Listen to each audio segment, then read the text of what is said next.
aqui com mais um podcast. Eu sou o Michael. Eu sou a Kellen. Eu sou o Marcos. No nosso programa de hoje temos uma conhecida e respeitada por todos aqui na nossa escola, a coordenadora pedagógica, professora Raquel. E aí, Raquel, Olá, você está de pessoal, boa? tudo bem? É um prazer estar aqui no podcast de Rocha. É uma alegria participar dessa empreitada de vocês. A professora Raquel é professora de História e coordenadora pedagógica do CP Rocha Leal. Professora, há quanto tempo você está no Rocha, dando aula? Eu nasci no Rocha. Eu me formei em 2015 em História. E assim, minha formação foi bem maluca, né? Eu me formei no ensino médio com 19 anos, porque eu reprovei 2 anos brigada. Por quê? Porque eu queria viver jogando na quadra.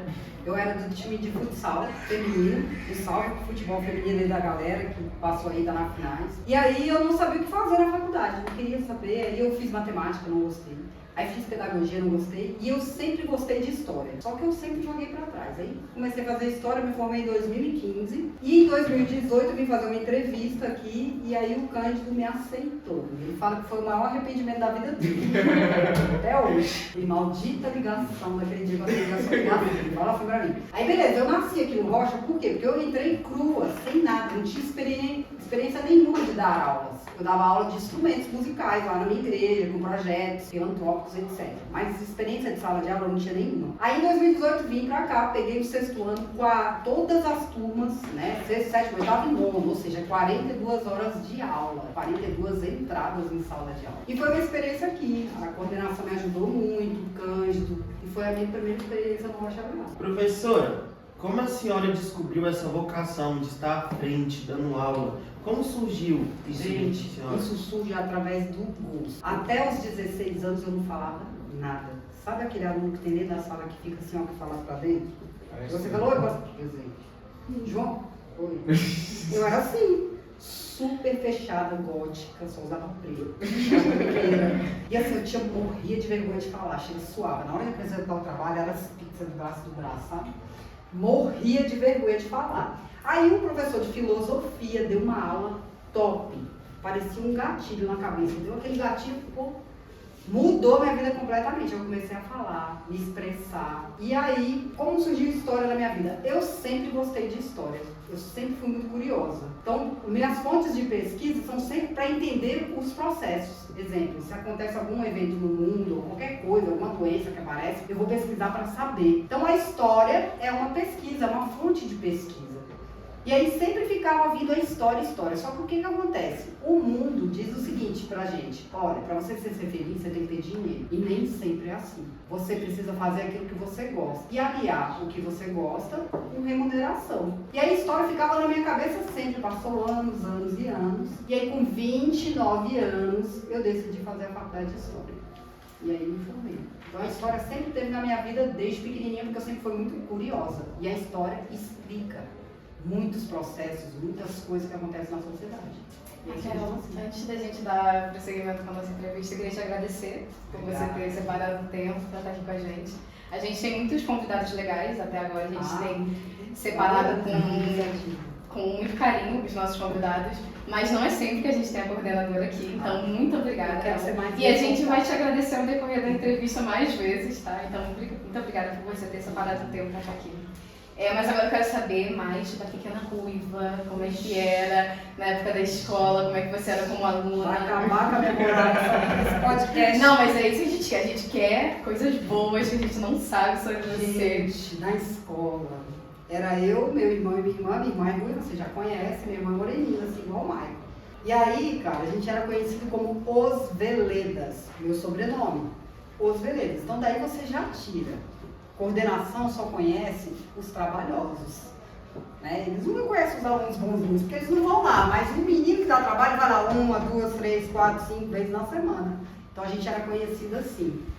Eu sempre fui uma boa aluna, sempre fui uma excelente aluna, sempre.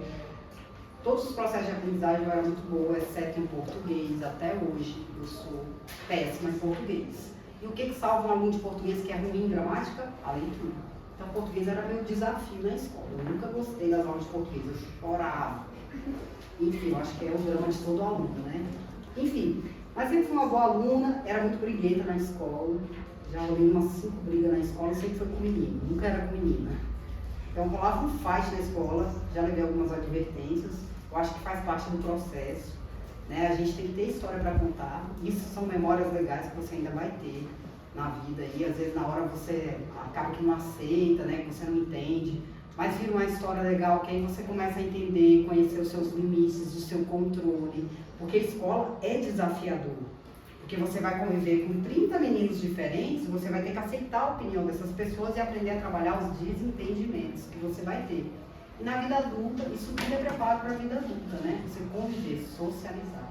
Então eu era pequenininha, eu era uma espuletinha, só que eu era do negócio do mau humor, né? Eu era do contra, tudo era do contra. Então, briguinha na escola, já tive algumas advertências, e em contrapartida eu era muito boa aluna e adorava esporte. Todas as seleções que tinha na minha escola eu já participei, mas a que eu mais fiquei foi o futsal feminino. Fui quase com a seleção brasileira. Só não foi porque manhinha não deixou. Não vai! Eu tinha 16 anos na época. E na época era a Copa de 94, gente. Estava no auge. Eu tinha 14 anos na época. Minha mãe não quis deixar por medo, sabe? Porque tinha que ir para Minas, tinha que ir para São Paulo. Eu era muito novinha e não tinha quem me acompanhar na época. Aí eu não prossegui a carreira. Tipo, olha, de repente hoje eu era uma marca, né? Nossa, mas essa do futsal eu não sabia. Uma surpresa, não sabia. Detalhe, eu já joguei vôlei também, imagina, esse pocket. Eu sou um anão. E eu era levantadora do time, que era o único lugar que me cabia ali, né? Porque era rede, ninguém me via e eu era levantadora. Então você aprontava, né? Os seus irmãos aprontavam. E vem cá, era a primeira da fileira, do fundão ou era meio termo? Fundão. E eu era fundão. Política. Totalmente política. Eu conversava com todas as tribos da sala. Não tem aquele que vai em todos os grupos, todas as tribos, faz trabalho com qualquer pessoa. Eu era dessas. Sempre estava em qualquer grupo. Eu não tinha grupo. Eu convivia com todo mundo. Isso era bem legal. Até hoje. E você falou que você tinha dificuldade com português, né? Tem até hoje. Qual foi a sua pior nota? Eu acho que foi em português, né? Ou foi em outra matéria? Português, cara. Sempre foi. Gente, eu não aprendi gramática, eu não sei o que é sujeito. Não grava isso. Corta isso. Mas assim, português pra mim foi um desafio. Até hoje na verdade, vocês vão descobrir que vocês não vão parar de estudar.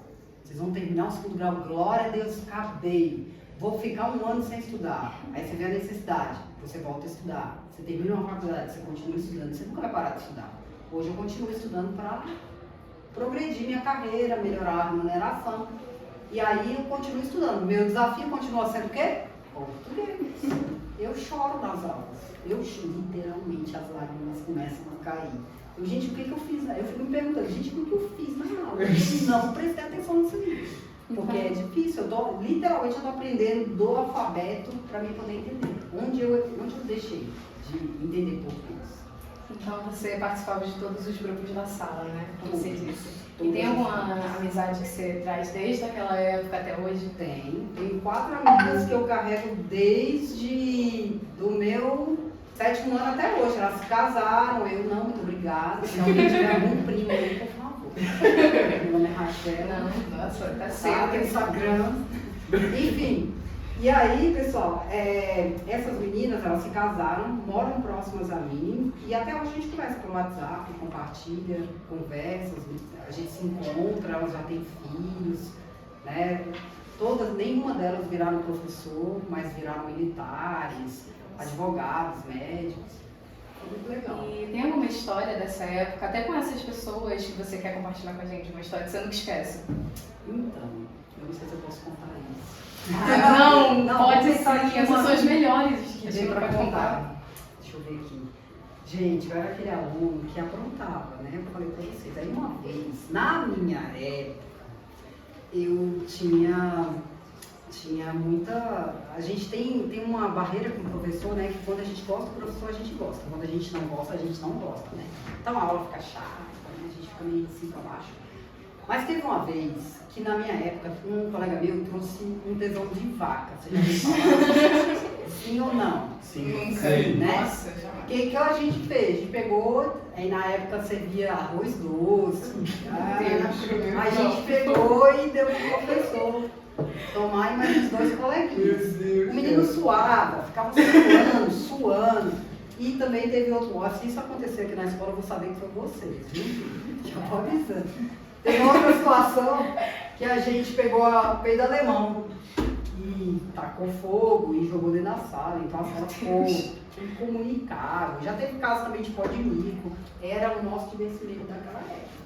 Então, Coisas leves, coisas leves. Sim, Nossa, era isso. Será que tira na escola? hein? Demais, era chamado Os Veleiras. Era a gangue dos veleiros já. Eu já tinha fama. Bagunceiro. Quem vê a Raquel hoje como coordenadora, Eu estou pagando todos os pecados que eu cometi na escola. Agora você tem que aturar outros veleiros. Nossa, e vocês são muito mais criativos que na minha época. Tem cada história aqui nessa escola. É muito divertido, cara. Não tem um dia igual, é sempre diferente. E vem cá, a fama de brava.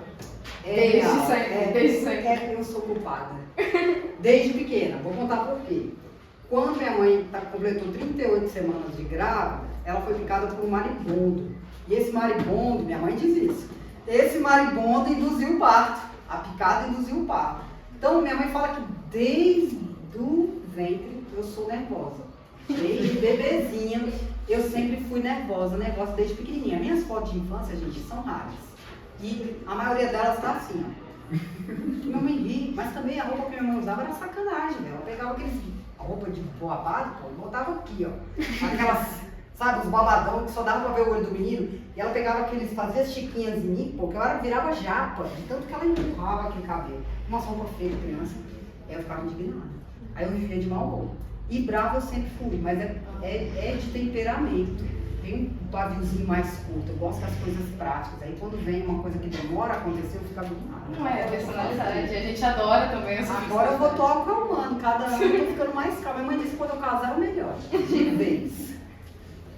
Tá, e como é que foi começar como professor? Difícil, um desafio, porque eu nunca tinha entrado numa sala que na época do Rochinha tinha tipo 50 milhões de crianças dentro de uma sala só. Né? 45 minutos tinha em cada sala naquela época. E aí eu entrei na sala e aí um monte de criança pequena esperando, né? A gente dá devolutivo e quando você é professor, quando vocês vão apresentar um trabalho, né? Você tem que impor sua voz, você tem que transmitir segurança. Então a primeira semana foi difícil, porque tipo, eu ficava pensando assim, né? Vocês vão perceber também que existe a teoria na faculdade e a prática. A teoria é uma coisa, a prática é outra. Você pode aprender muito bem a teoria, mas a prática você só vai aprender na vivência, na convivência. Então, para abrir um livro, para tentar dar um conteúdo para eles, para que eles pudessem entender história, porque a maioria dos alunos não gostam de história e de geografia, porque é muita leitura, precisa de um pensamento crítico, você tem que pesquisar. Então, a minha ideia de história é sempre contar histórias. Então, não é chegar aqui e dar um conteúdo no quadro, é contar histórias e te causar uma curiosidade para você fazer a pesquisa. Isso é dar aula de história. Conta uma história sua das suas primeiras aulas, como é que foi esse primeiro contato com as criancinhas? Eu cheguei assim, a primeira, eu dei aula no sexto ano para você, né? Eu comecei deu. dando aula no sexto ano para você, pro Dantas, nossa, primeiro e oitavo ano. Sexto e sétimo. Fui muito bem recebida pelas crianças já na primeira semana, porque a parte de história é legal, né? Você já chega contando as coisas que acontecem no mundo e as crianças, meu Deus, professor, é isso. Porque para a criança, ela só tem o mundo dela, é só a casa dela. Nenhuma criança vai te contar nada do que acontece fora da casa dela, mas dentro da casa dela é o universo dela. Então você chega contando para ela, por exemplo, sobre Pompeia, né, que houve já esqueci, o vulcão, né? Matou todo mundo, petrificou todo mundo, e que até hoje isso está lá, é um museu hoje em dia.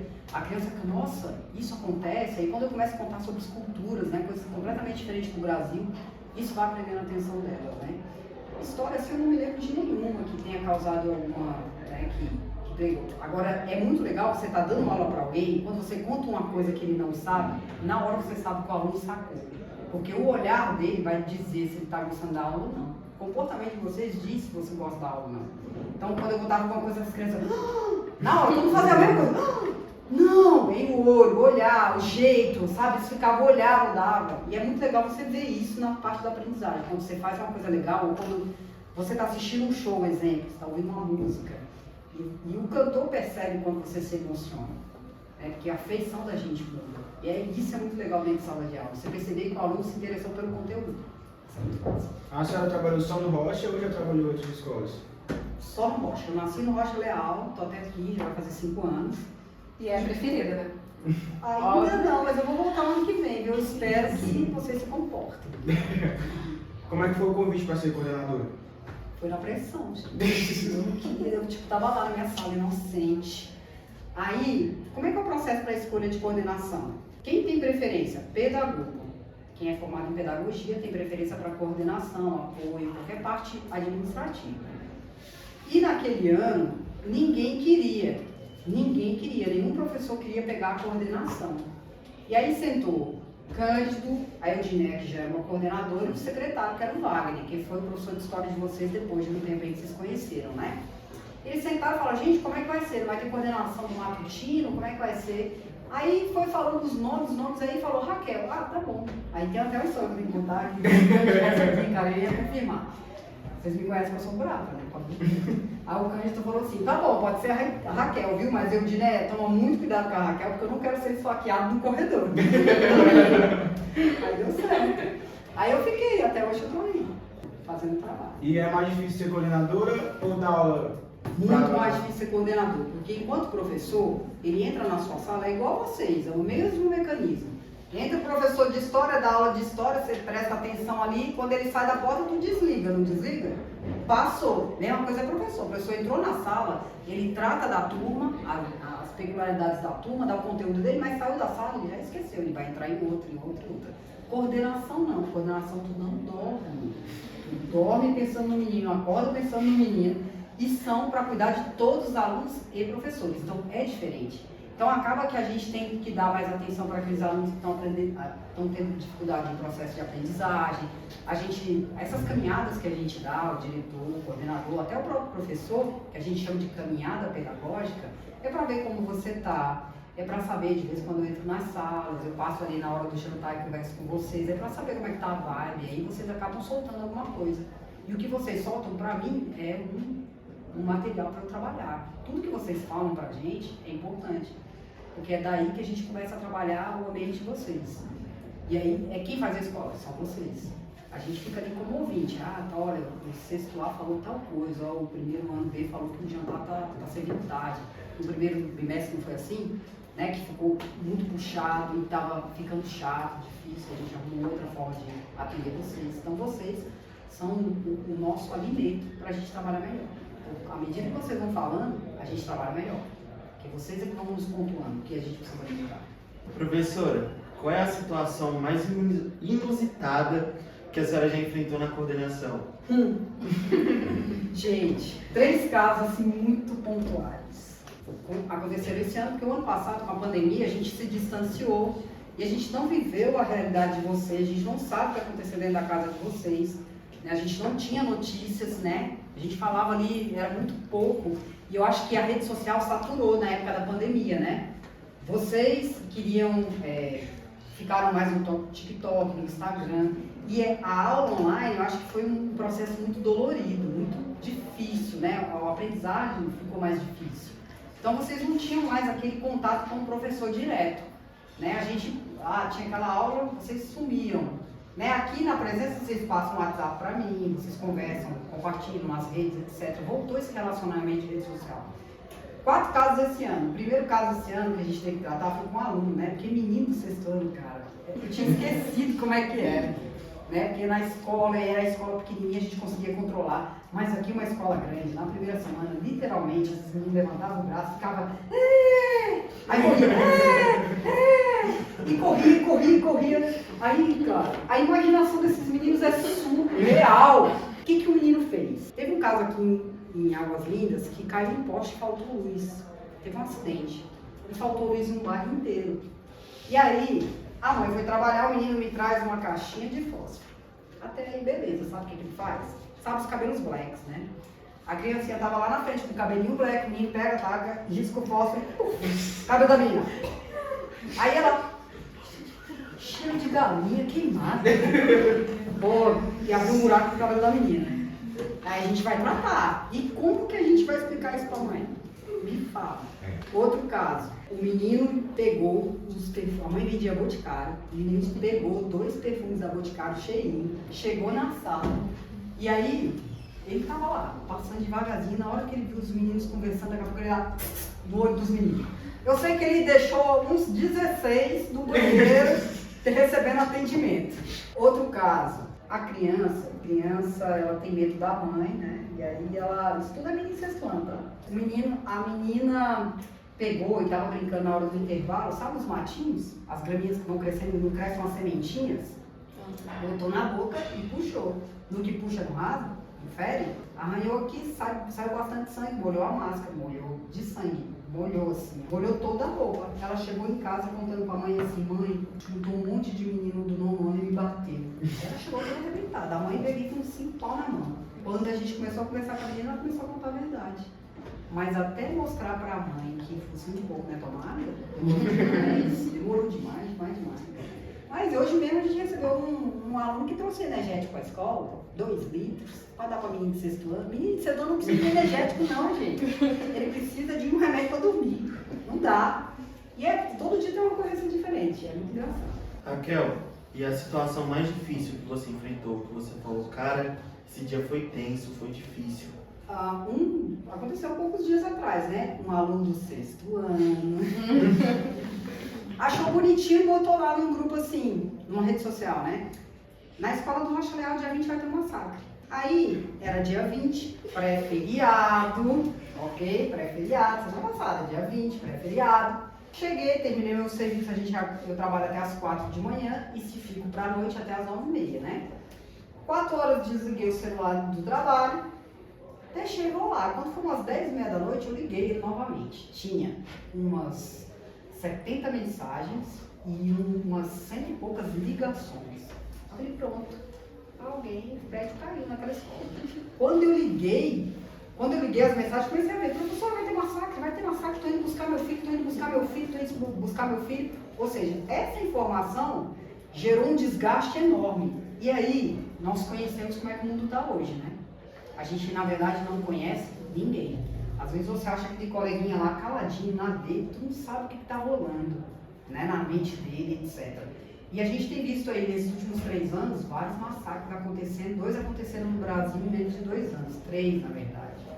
E a gente ficou bem apreensivo. E a gente procurou a delegacia, fomos averiguar, os próprios alunos vão fazendo essa rede de apoio com a gente e vai identificando onde estava aquilo lá. Quem entregou, né, que conversou com a gente e conseguiu identificar quem eram os administradores, foram os próprios alunos. Olha, professora, é o fulano, professora, é o ciclano, está acontecendo isso. E a gente foi averiguando, fomos na delegacia, porque isso é uma denúncia muito grave, isso envolve vidas, né? Imagina se isso acontecesse aqui na escola, hoje, de repente, essa semana seria completamente diferente. Então, isso foi um assunto de muito desgaste. Eu dormi à noite, fui no outro dia pela manhã cedinho. Aí já tinha chegado para mim as informações, eu fui na delegacia, fiz um boletim de ocorrência para a polícia investigar por conta dos crimes cibernéticos, porque isso é crime cibernético. Aí lá vai a Raquel, na segunda-feira, né, essa semana, passamos com a polícia, conversando com os alunos e tudo mais, para dar esse entendimento de ter cuidado com as redes sociais naquilo que você fala. Porque na rede social, tudo que você escreve ou fala, você vai dar conta. E hoje existe uma lei, né, Código Penal, que é difamação, calúnia, mentira, fofoca, fake news. Tem que tomar muito cuidado com isso. Então foi uma coisa desgastante. E um outro ponto foi lá no Rocha Leal. Nós tivemos um aluno no 8º ano que ameaçou o outro e trouxe uma arma. E era na minha aula. E 2 alunas que são super tranquilas estavam muito nervosas na aula. Eu percebi. E eu fui conversar. Elas me pediram para ir no banheiro e imediatamente na hora que eu liberei, uma que era morena ficou branca. Eu botei ela no canto, o que foi? Ela, o fulano tá armado. Eu, beleza, só um minutinho que isso acontece. Eu era professora. Aí beleza, fui lá e fui conversar comigo, vocês me conhecem, eu ando dentro da sala de aula, eu vou conversando, toco no aí, oi fulano, e aí, como é que tá a atividade aí? Fulano, tua mãe, teu pai, vou conversando com todo mundo.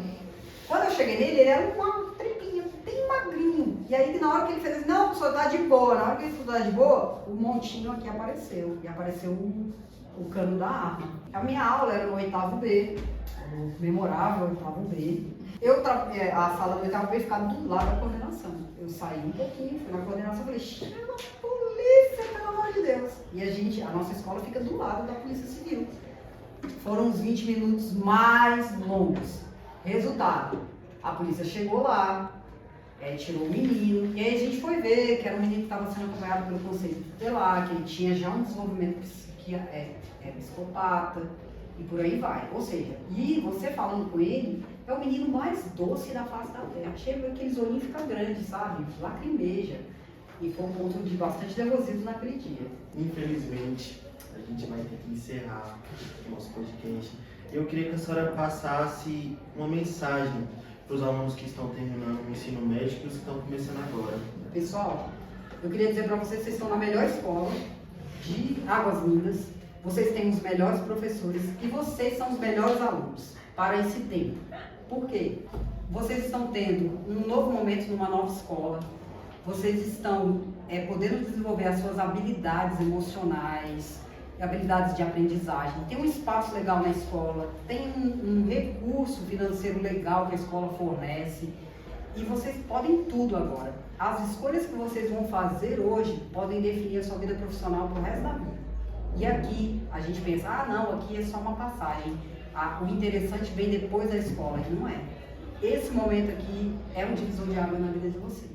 E o que eu desejo é que vocês peguem esse espaço e aproveitem, abracem essa oportunidade, porque eu já passei em sala e já andei falando, né, que hoje vocês estão tendo tudo isso de graça. Daqui a 2 anos vocês vão estar pagando para ter o que vocês estão tendo hoje. Então aproveitem, abracem. E é um prazer ter participado do podcast. Podia ser tipo um turno, né? E é muito assunto para contar. Muito feliz. Passou tão rápido. Eu tenho que mais uma vez agradecer a sua presença aqui. Muito legal. Mas infelizmente chegou ao fim. Legal essa sonoplastia de vocês.